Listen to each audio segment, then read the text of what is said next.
Nigeria's president declares a state of emergency and orders the closure of borders, vowing to crush what he calls terrorists as the Boko Haram group intensifies its attacks. Is this the right response? And is dialogue an option? This is Inside Story.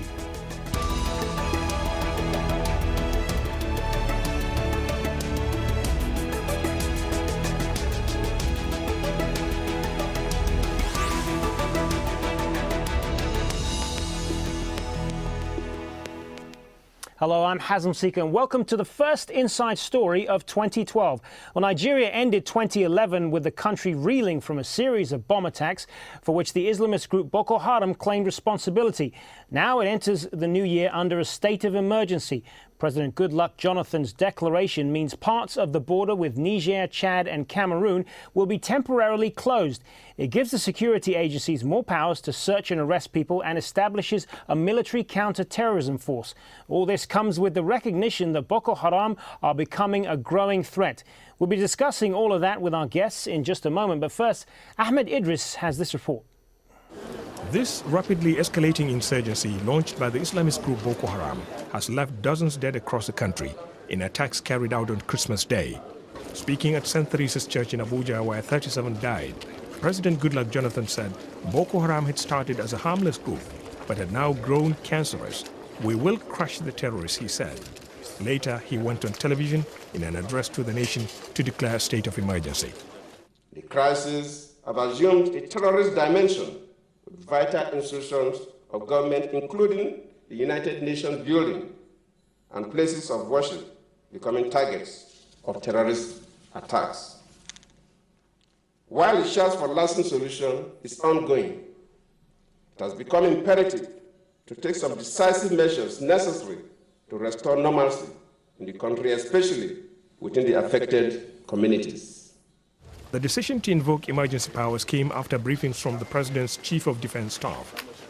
It involves the closure of international borders along the states of Yobe and Borno in the northeast, while Plateau State in central Nigeria and Niger State have also been declared affected areas. Boko Haram, which loosely translates as Western education is forbidden, seeks the implementation of strict Sharia law across the country. They are thought to have been involved in a string of attacks across Nigeria in 2011. Including the bombing of the UN in August, leaving 21 people dead. The state of emergency raises fears of an escalation in Africa's most populous nation, which is split between a largely Christian south and Muslim north. Ahmed Idris, Al Jazeera, Abuja, Nigeria.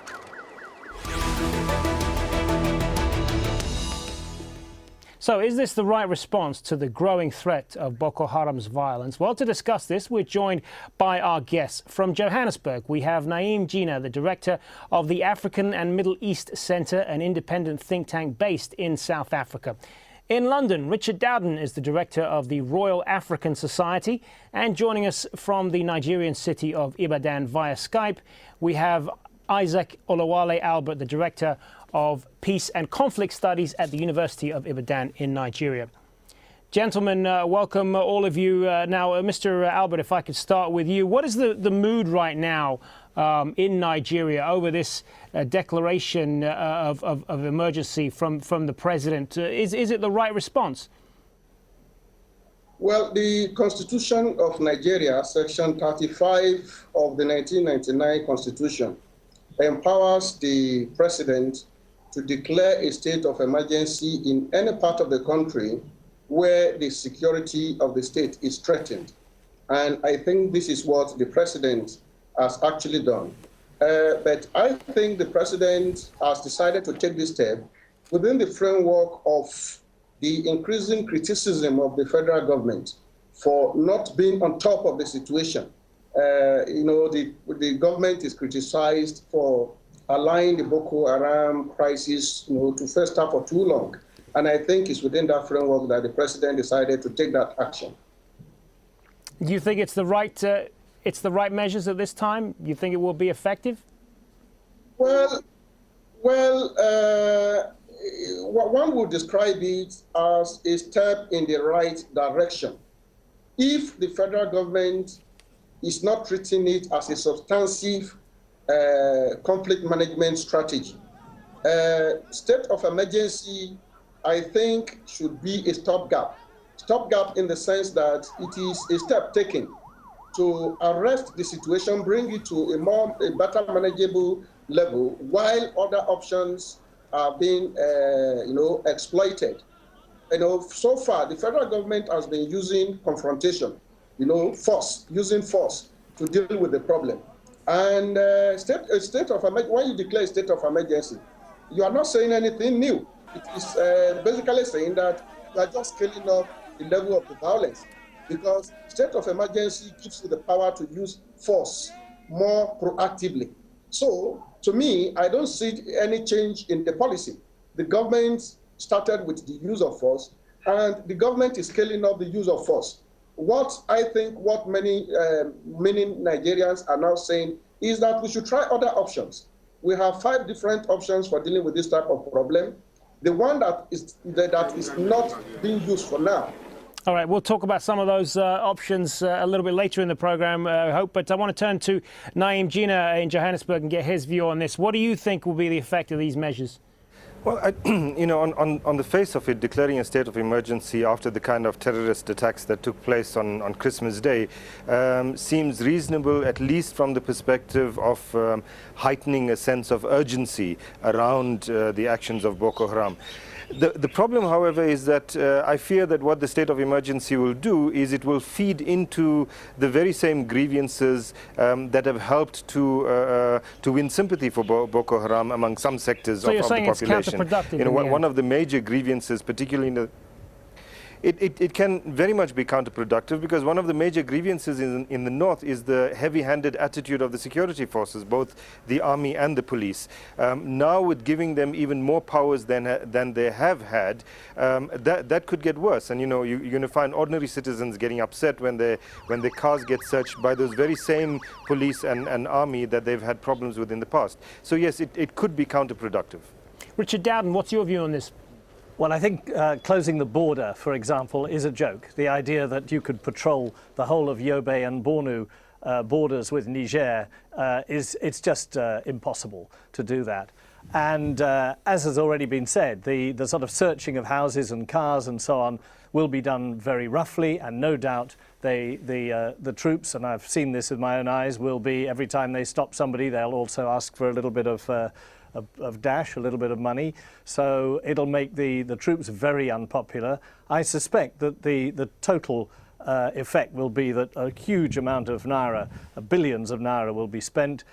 It'll never be accounted for, and the population will be alienated by this move by the government and pushed further towards perhaps supporting some of the aims of Boko Haram.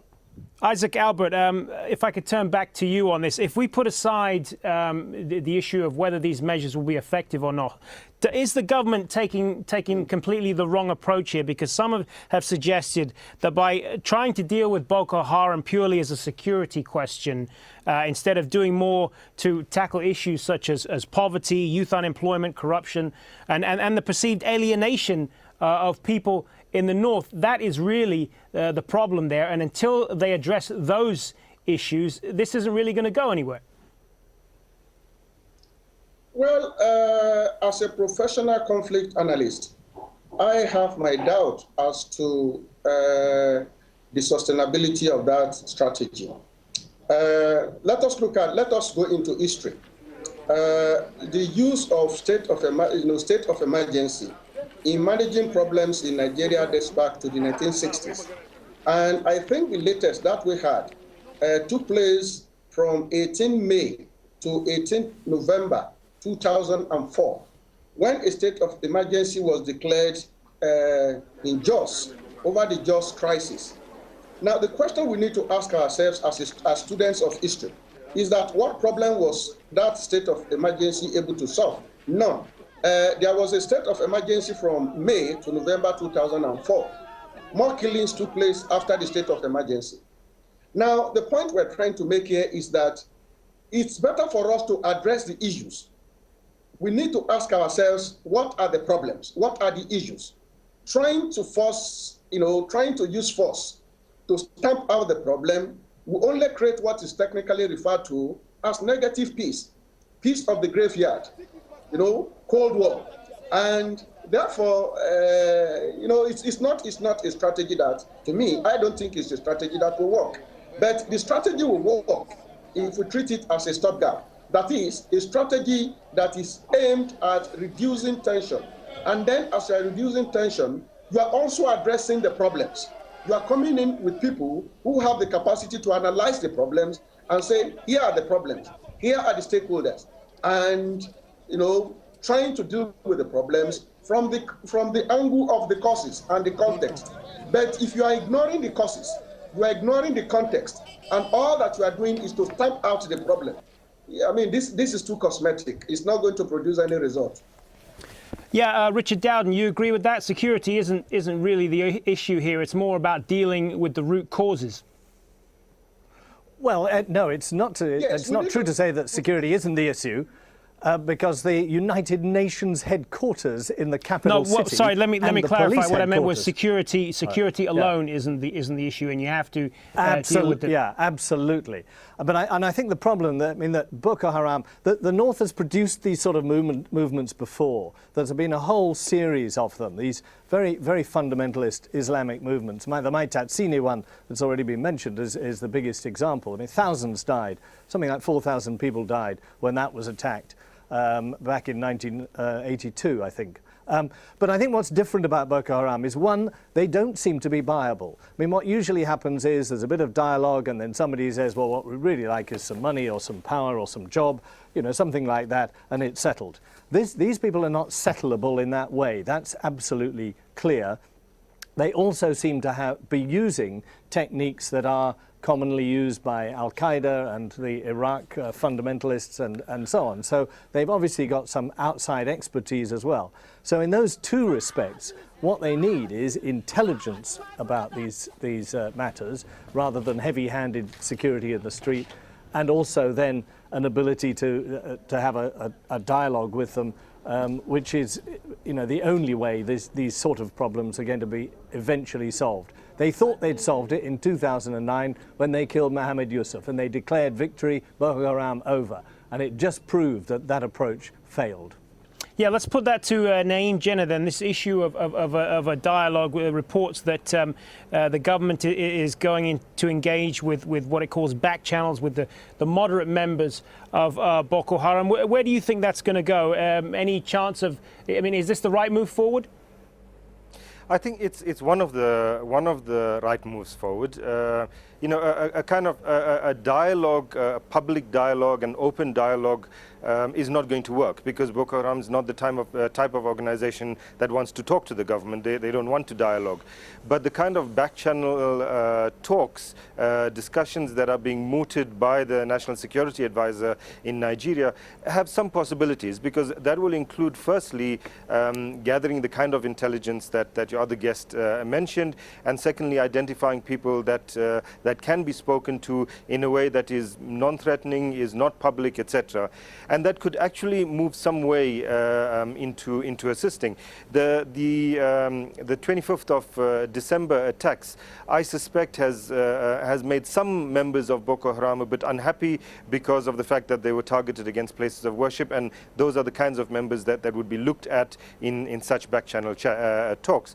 But that, of course, is not enough. I mean, the idea that you have a situation where, the north of Nigeria, poverty is around 70%, while in the south it's at around 30%, is an unsustainable situation. You need to bridge those kinds of gaps. The socio-economic problems, you need to increase education, healthcare provision, etc., to the northern areas, so that you remove the sympathy that can develop around the kinds of calls that Boko Haram has been making. So the short-term security options, as you're saying, are certainly not sufficient. They might put a lid on things for a little while, but they're not sufficient. The only way forward is a long-term approach that will look at particularly the socio-economic situation within the north and the disparities between Christian, Muslim, north and south on that basis. Isaac Albert, you agree with that some form of dialogue needs to be part of the solution here? Yes, I consider dialogue to be a very good option. because even in Afghanistan, people are now dialoguing with the Taliban. In Iraq, the so-called terrorists, are now being talked to. So I see it as a viable, I see it as a very good option here. And there is this misleading impression that these people are hardliners, nobody can talk to them, nobody can dialogue with them. I don't subscribe to that. I don't agree that people cannot talk to them. I think it's a matter of actually reaching them and starting the process. Normally in a dialogue process, people start with very, very hardline positions, the kind of positions that we see Boko Haram pushing now, saying that the whole of Nigeria should be Islamized. In a negotiation process, you find people pushing that type of position, but in the process of sitting down with them, you move towards a point of, you get towards a middle ground where you reach agreement with them on what is possible and what is not possible, what is viable and what is not viable, what is doable and what is not doable. And then you strike a balance. And this attempt to also differentiate between hardliners and the moderate factions of the sect, I think would also not be useful. Because in peace studies, we are told that those that are being referred to now as hardliners, we refer to them technically as spoilers. They cause more problems than the so-called moderates. So you must negotiate with the two sides. You negotiate with the moderates, you negotiate with the spoilers. And it is when you have succeeded in talking to the two groups that you can say there is an agreement. If you strike an agreement with the moderates and you ignore the spoilers, of course, the spoilers will continue to create problems. And, so I think what we should be thinking of doing is to establish a framework that will enable the federal government to dialogue with everybody. The hardliners, the moderates, their shadow parties, that is those funding them, those supporting them. We need to bring everybody on board, come up with an agreement that we protect the interest of everybody, and that might actually be the solution. But this idea of stamping them out, crushing them, to me, is counterproductive. Richard Dowden, I mean, Mr. Albert brings up a number of issues there, of possible solutions to this problem, coming to a greater dialogue with Boko Haram. But do you have any confidence that the government in Nigeria will pursue any of that? I don't, because this government is the most regional government I think Nigeria has ever had. All the people surrounding President Goodluck Jonathan are literally from his own area at least, all the most powerful people. The North is represented really just nowhere in this. And I think this is it's a symptom, partly a symptom of the loss of political power by the North. Ever since independence, the North has been able to either rule straight or to manipulate the politics so they retain a big stake. And considering their lack of any economic power at all, and the poverty there, their main stake in Nigeria has been political power. They've lost that now. And I think that creates an atmosphere of fear, of uncertainty in the North that might lend support to something like Boko Haram. We've got to hit back. And interestingly, Boko Haram are only calling for Sharia in the north and not in the whole of Nigeria. And I think that's quite an interesting nuance. Yeah, let's get Naeem Gina's view on that. A lot of this is down perhaps to the fact that people in the north of Nigeria have a lot of grievances that go back several years, and that this is what is feeding groups like Boko Haram. Unless that is addressed, then we'll get more of these attacks, do you believe?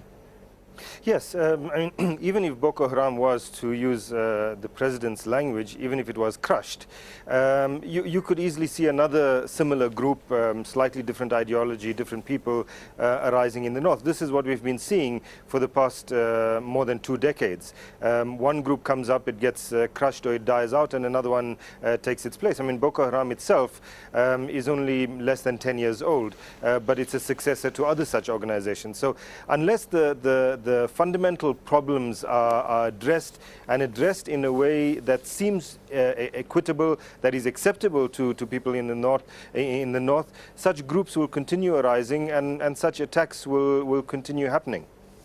So with this continued discrepancy in economic, as far as the economic situation in Nigeria, if this is allowed to go on to continue, Isaac, Albert, do you fear that Nigeria could perhaps split in two? Well, Nigeria will not split into two. Nigerians, irrespective of their ethnic and religious differences, have a way of quarreling, settling their problems, and working together. But I think what is actually lacking now is the governance framework for actually promoting a more orderly relationship of the different entities in the country. Corruption is a very serious problem in Nigeria. Corruption is taking away resources that are needed for actually making life comfortable for everybody. But you see, we have to make the point that poverty is widespread in Nigeria. The question we need to ask ourselves is that why are some poor people more violent than other poor people? So these are technical questions that we really need to ask ourselves, and they are not questions we can answer on the desk. They are questions that we must actually answer through rigorous research. Why are some people more violent than others? How do different groups in Nigeria respond to scarcity of resources? How do different groups respond to inequality? And we have reached a stage now where also researchers have to begin to question the difference between vertical inequality in Nigeria and horizontal inequality in Nigeria. Inequality in the context of, where you come from, counts in how poor you are. The North has been ruling for a very long time, and we are now saying the North is very, very poor.